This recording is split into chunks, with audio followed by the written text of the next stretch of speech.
Is lack of confidence preventing you from excelling in your career? Have you found yourself wanting to speak up in meetings, but you were unable to assert yourself? If that sounds familiar, then you're at the right place. Stick around because in this video, I'm sharing 4 powerful tips that will help you to become more confident and more assertive at work.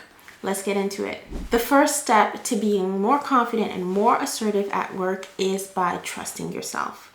This means that it requires you to do some self-reflection.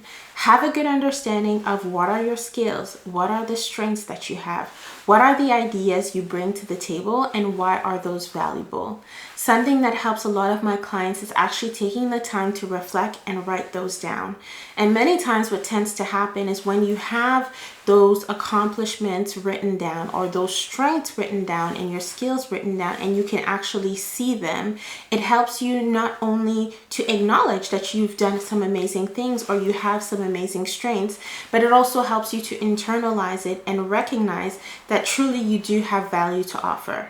When you truly understand your own strengths, it's going to make things a lot easier for you to speak up and be assertive and share those when the time comes. If you are someone who needs some help to be able to uncover the strengths that you have, I do have a quiz called the Introvert at Work quiz. I share the link right in the description. Take a look at it because it will help you to uncover your most marketable skills that will help you in the work that you do. So trusting in yourself is the first step to building confidence and assertiveness at work, because if you don't believe in yourself, why should anyone else? The second thing is a mindset shift, and this is thinking, what if? Not being confident and not being assertive can lead to missed out opportunities. It can also cause you to take on a lot more than you would have because you aren't able to assert yourself and set the appropriate boundaries at work. So instead of spending all this time ruminating and worrying and that impacting your confidence and your assertiveness,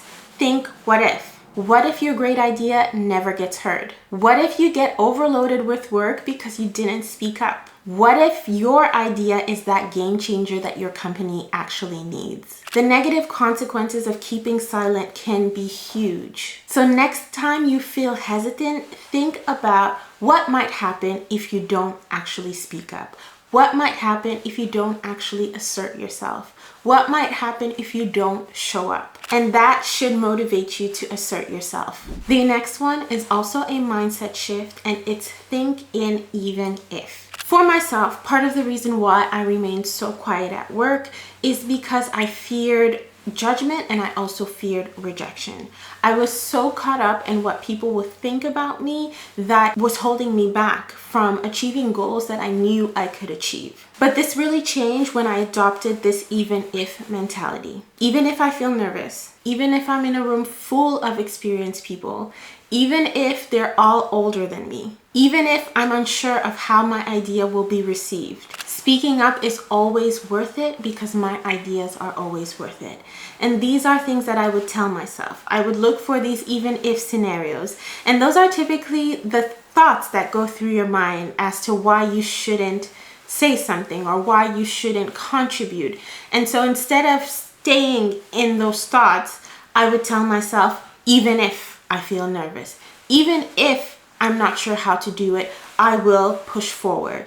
And that really helped me to build my confidence and build my assertiveness. Being fearful of making mistakes is one of the thoughts that often comes. And so I would reframe that and I would say, even if I make a mistake, this is a learning opportunity. Because every time that you assert yourself, you are showing that you are someone who is willing to grow. You are showing that you are gaining experience and refining your communication skills. And the more you do it, the better you become at it. When you make that mindset shift, you realize that mistakes are not setbacks, but they're actually stepping stones towards improvement. So really, the confidence to assert yourself, even if it feels uncomfortable, even if it's imperfect, it's in those moments that you will get that practice that you need to be able to grow and to make confidence something that becomes a part of you.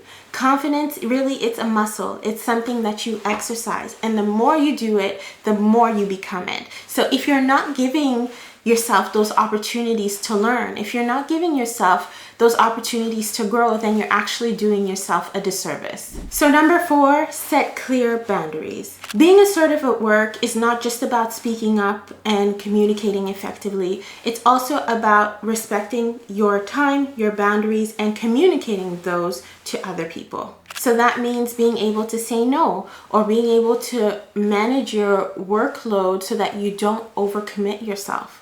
If you are someone who struggles with saying no at work, I will link right on top another video where I share different ways that you can say no at work in a respectful way. So recently I provided workplace coaching to a one-on-one client, and basically her story is that she was this person who wasn't setting boundaries. She was this person who didn't say no. She was very passionate about what she was doing, and she pushed herself continuously to overcommit and over-deliver. And the result of that was burnout. Everyone saw her as a superstar, but she was dying inside.